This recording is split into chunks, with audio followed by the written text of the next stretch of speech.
Checking out this Galaxy ship from VEVOR. This is a 2.4 gigahertz remote control plane. Let's open the sides up here and check it out. So this sounds pretty neat.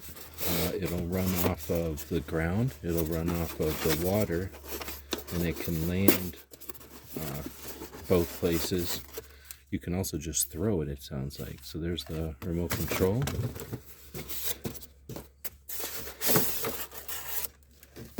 Oh, I see. It's made out of styrofoam. That's pretty neat. So it's definitely lightweight. There's not much to it. It's got props up top here so they can't get damaged by the water or the ground. Nice and strong. Looks like, oh, I see why. There's some reinforcement wires in there. Otherwise, it's very small. There's a servo there. There's probably a variable power. Oh, here's a button. Cool. So there's a button. And we'll probably have a battery or something to put in there.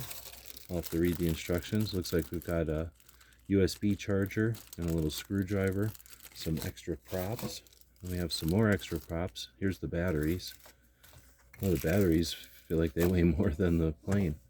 And then we'll read the instructions here, but pretty straightforward. We've got the remote control. We've got the very light airplane, which is really like a hydroplane. And it's on the 2.4 gigahertz from VEVOR. Hope this helps.